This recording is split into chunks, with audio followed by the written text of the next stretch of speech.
기도하겠습니다. 하늘에 계신 아버지, 만물을 창조하시고 보존하시며 통치하시는 아버지를 찬양합니다. 주 예수님, 세상의 구주와 주이신 주님을 찬양합니다. 거룩하신 성령님, 하나님의 백성을 거룩하게 하시는 당신을 찬양합니다. 성부와 성자와 성령, 삼위일체 하나님께 영광을 돌립니다. 오늘 우리가 하나님 앞에 하나님의 임재 가운데 거하며 예수 그리스도의 말씀을 듣고 순종할 수 있도록 성령께서 능력과 지혜를 더해 주시기를 간절히 기도합니다. 존귀하신 예수님의 이름으로 기도합니다. 아멘.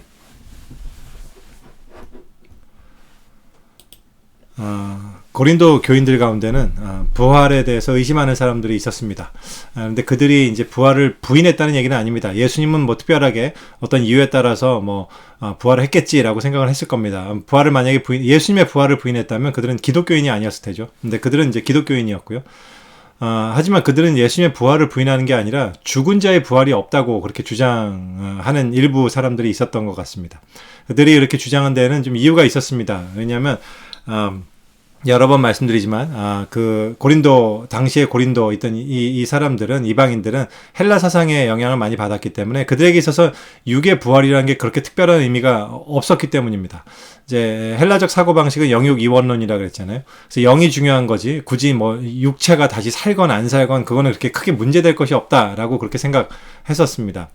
사실 근데 생각해보면요, 이것은 당시에 고린도 교인들만이 가지고 있던 굉장히 독특하고 우스꽝스러운 생각이 아니라 지금에도, 현대에도 굉장히 많은 그리스도인들이 가지고 있는 대표적인 복음에 대한 오해 중에 하나입니다.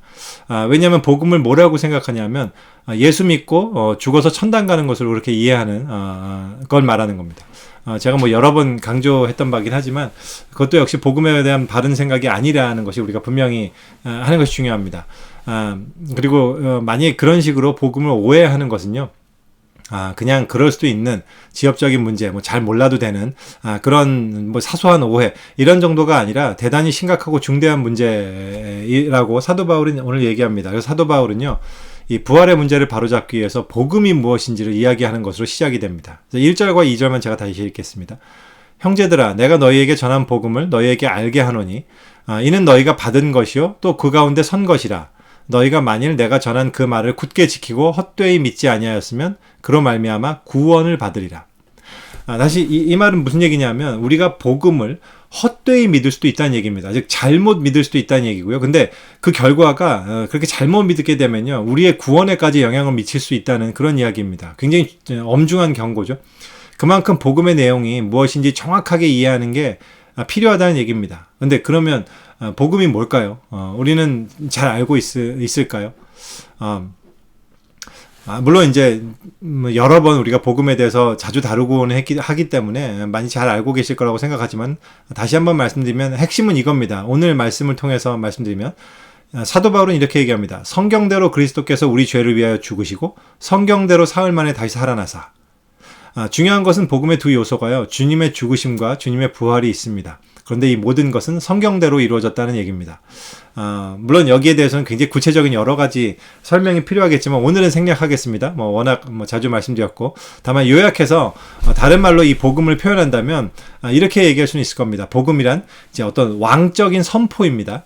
기쁜 소식이고, 그 내용은 이런 겁니다. 이스라엘의 하나님 여호와 하나님, 그 창조주이신 여호와 하나님께서 구원자이자 즉 롤드로 선포된 예수 그리스도 안에서, 즉 예수 안에서, 예수를 통해서, 그 예수의 십자가 죽음과 부활을 통해서 이 땅의 왕이 되셨고, 즉 여호와 하나님이 이 땅의 왕이 되셨고, 그것은 이 성경에서 처음부터 약속되어 있던 것인데, 즉 그 왕이 되심으로써 당신의 모든 창조 세계를 바로잡는 과정을 시작하셨다는 소식, 그 소식의 선포, 그것이 바로 기쁜 소식, 우리가 복음이라고 부르는 것입니다.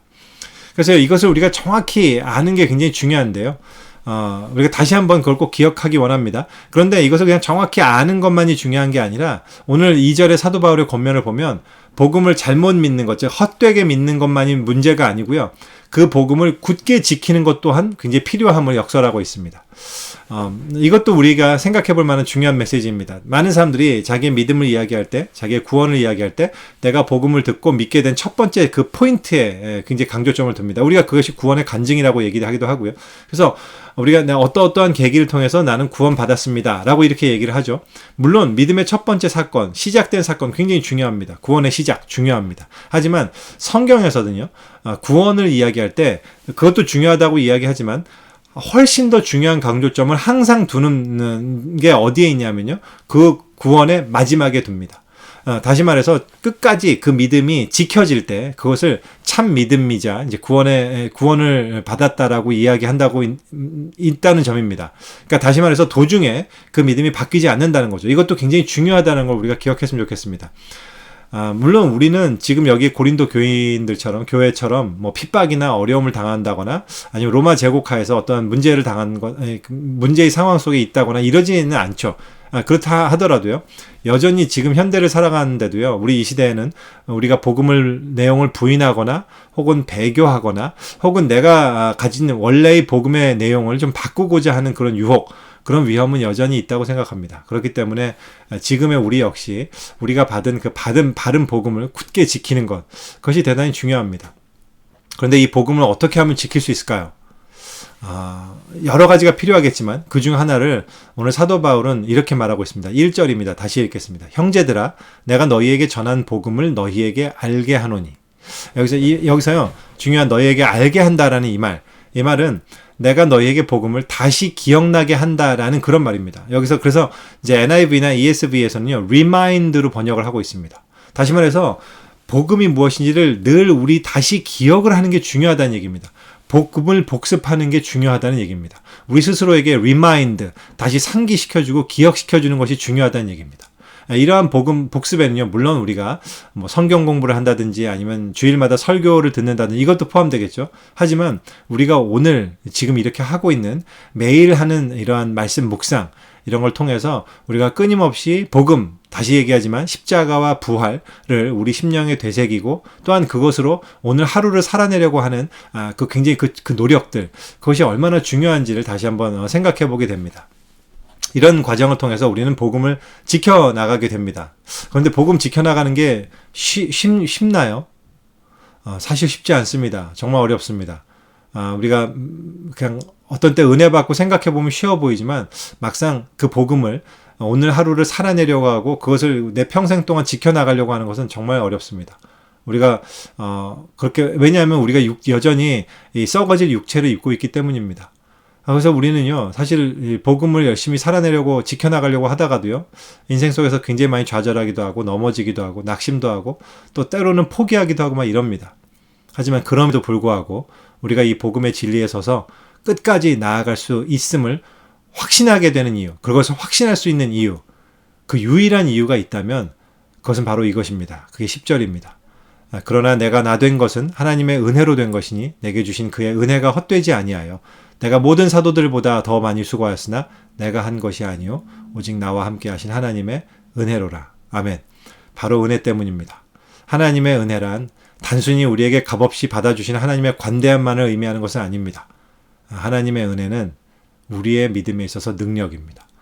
우리의 구원에 있어서 우리를 지키고 이끌고 또한 밀고 나가는 하나님의 놀라운 권능이자 능력입니다. 우리를 변화시키고 끊임없이 새롭게 해주는 능력, 바로 이 하나님의 은혜가 있기에 우리는 오늘도 이 부활의 소망을 잃지 않고 살아갈 수 있는 것입니다. 이 하나님의 은혜가 우리로 하여금 복음을 분명히 정확히 알게 하시고 또한 그것을 끝까지 붙들게 하시고 또한 그 복음을 우리로 하여금 마지막까지 그 구원의 완성의 자리로 가는 그때까지 끝끝내 우리를 이끌어 올리실 것을 우리가 오늘도 확신합니다. 할렐루야. 우리 같이 기도하겠습니다. 하나님 아버지, 오늘 우리 사도 바울의 말씀을 통해서 우리가 다시 한번 복음을 되새겨봅니다. 예수 그리스도의 십자가의 죽음과 또한 그분의 부활로 말미암아 우리에게 일어난 놀라운 하나님의 새 창조 사건, 그것을 우리가 오늘도 붙들게 하시고 그래서 그것을 더 분명히 알게 하시고 그것을 몸으로 살아낼 수 있도록 인도하여 주시고, 또한 우리의 믿음이 날이 갈수록 더욱더 분명해질 수 있도록, 더 굳게 믿음을 붙들 수 있도록, 주님을 붙들고 나아갈 수 있도록, 이 복음을 끝까지 붙들고 나아갈 수 있도록 주님 인도해 주시길 간절히 기도합니다. 그를 위해서 우리가 날마다 하나님의 말씀을 상기하고 기억하고 이 복음을 끊임없이 우리가 기억하는 그런 우리들 되게 하시고, 그 일에 게으름을 피우지 않도록 주님께서 붙들어 주시길 간절히 기도합니다. 하지만 주님, 우리의 육체로는 연약합니다. 늘 넘어지고 쓰러집니다. 우리가 언제든 우리는 복음을 포기하고 믿음을 저버릴 수 있는 그런 연약한 자들입니다. 그럼에도 불구하고 우리가 확신합니다. 우리가 끝까지 우리의 구원의 자리까지 하나님께서 완성시킬 것을 확신할 수 있는 유일한 이유는 우리가 하나님의 은혜를 알고 믿기 때문입니다. 그 하나님의 은혜가 우리와 함께 하실 것을 우리가 믿고 확신하기 때문입니다. 이로 인해 주님께 감사드립니다. 끝까지 우리를 붙드시고 우리를 소망 가운데 거하게 하시는, 복음 가운데 거하게 하시는 하나님의 은혜에 감사드릴 때 이 모든 말씀, 그 은혜의 중심이신 예수 그리스도의 이름으로 기도합니다. 아멘. 감사합니다.